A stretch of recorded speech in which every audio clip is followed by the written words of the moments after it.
એક વખત અત્યારે તો આમે દીકરીઓ બહુ મળતી જ નથી, ભારે ઉપાધિ છે, ભણવું તો ઘણાને છે પણ મળવું જોઈએ ને.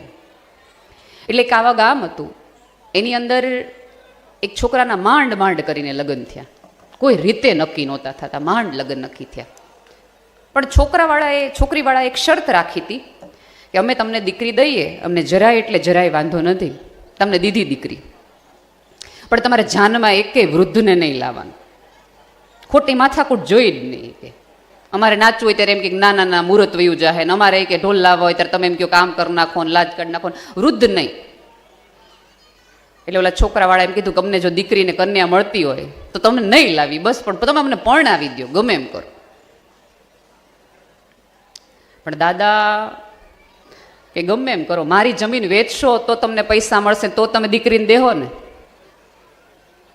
હું જમીનના ટુકડા ઉપર સહી કરું અને પૈસા આવે અને એ પૈસા તમે છોકરીવાળાને દેશો ત્યારે તમને એ દીકરી દેવાના જ ને.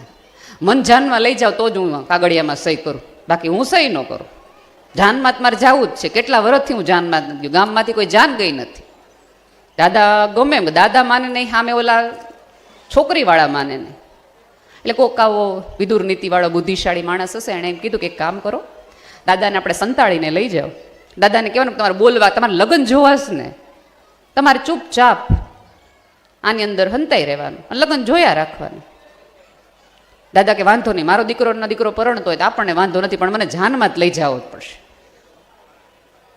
દાદાને જાનમાં લઈ ગયા. દાદાને જે કોથળામાં રાખ્યા હતા એમાં સરસ કાણા પાડી દીધા, આંખોમાં જોયા રાખે કે એ આ આવ્યું ને એ આ આવ્યું ને એ આ આવ્યું, ગામ આવી ગયું ને પાણી માટે ઉભા રહ્યા, ચા આવી ગઈ, બધી થઈ. તા છોકરીના પપ્પા ફરી વાર આવ્યા. એ કોઈ લાવ્યા નથી ને વૃદ્ધને? એ કે ના, કોઈને નથી લાવ્યા. પણ એ કે અમારી હજી એક શરત છે, અમારે દીકરી દેવાની જ છે, જો પરણાવી જ દીધી છે, સરસ મજાને અમે તૈયાર કરાવડાવી જ દીધું છે, પણ અમારી શરત હજી એક છે. એટલે છોકરાવાળા કે હવે કઈ શરત છે? એ કે અમારા ગામમાં જે નદી છે એ તમે દૂધની નદી વહેવડાવો ને તો અમે તમને દીકરી દઈએ. એ વગર અમને કેમ ખબર પડે કે તમારી પાસે હવે કંઈ રહ્યું હશે કે નહીં? તમે જમીન વેચીને પૈસા દીધા ન રહ્યું હોય તો મારી દીકરી દુઃખી થઈ તો? એટલે બધા કે આ તો ઉપાધિ કરી, હવે ન થાય. વરરાજાએ સાફા બાફા કાઢ નાખ્યા, વર કાઢ નાખ્યા, મોજડી બોજડીના કમિંડા કર્યા ઘા. અરે અરે મારા નસીબમાં કાંઈ છે જ નહીં, લીલ પરણાવવાનું જ લખ્યું છે ને કેટલો કડકડાટ કરવા માંડ્યા ને બધાના મોઢા પડી ગયા ને કેવું બધું આવેલું. પછી કોકે એમ કીધું કે દાદાને તો કાઢો, બિચારા અમથા મૂંઝાઈ મળશે, કન્યા તો નહીં જાય, દાદા હાથમાંથી જાહે. દાદાને હળવેકથી કાઢ્યા. દાદા કે આવી ગયું ઘર? ક્યાં છે કન્યા? કયો મને પગે લાગે, મારે વીટી દેવી છે. એટલે ઓલા જેણે બહાર કાઢ્યા હતી કે કાંઈ કન્યા બન્યા છે નહીં, આ લોકોએ બહુ ઉપાધિ કરી અને કેવી શરત પાછી મૂકી. એ કે શું શરત મૂકી? એ કે એણે એમ કીધું કે દૂધની નદી વેવડાવો ને તો અમે તમને કન્યા લઈ જવા દે. એ કે આટલામાં શું બી ગયા? કહી દો. એ કે પણ હું કહી દઉં, દૂધ ક્યાંથી આટલે? એ કે હું તમને કહું છું ને, તમે ખાલી કન્યાવાળાને જઈને એટલું કહો કે અમારે દૂધની વ્યવસ્થા થઈ ગઈ છે, તમે નદીમાંથી પાણી ખાલી કરી દો. હમણાં તમે પાણી ખાલી કરવાની વ્યવસ્થા કરો, અમે આ બાજુ દૂધ ભરવાની વ્યવસ્થા કરી. જા નાખા ને કેપ ચડી ગયો, મૂછું મળતા ત્યાં કેવા ગયા. તરત છોકરીના પપ્પા કીધું તમારા કુટુંબમાં કોઈ વૃદ્ધ આવ્યું છે હારે? બાકી એના વગર અનુભવ વગર આ સલાહ નીકળી જ ન હોય. સાહેબ, ગમે એટલા આપણે આર્થિક રીતે દેખાવથી, સત્તાથી, સમૃદ્ધિથી આપણા વડીલથી મોટા થઈ શકીએ, ઊંચા થઈ શકીએ, મોટા ન થઈ શકીએ. એની પાસે જે ધોળા વાળ અને કરચલીઓનો હિસાબ છે ને, એ ક્યાંક ક્યાંક જીવનના કેટલાય ખાડાઓમાંથી જઈને પસાર થઈ ગયો છે. એટલે એને ખબર છે કે કેટલી વિહેહો થાય છે.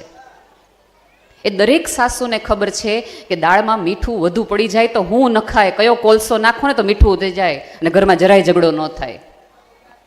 આમાંના કોઈ પણ દાદાઓએ 10 વખત ના પાડી હશે કે કુટુંબની જમીન નહીં વેચવા દઈને, અમે તમને આમ નહીં દઈને, પૈસા માટે આટલો બધો કકડાટ કર્યો હશે. પણ જ્યારે એ જ દાદાને ખબર પડી હશે કે મારો દીકરો છે એ કોઈ દેવામાં આવી ગયું છે, ત્યારે પહેલો બાપ હશે કે બધું દઈ દેવા તૈયાર હશે, બધું દઈ દે પણ તું જીવતો રહેજે. દિલથી કહું છું, વડીલોના આશીર્વાદ છે ને એ જ ઈશ્વરના આશીર્વાદ છે.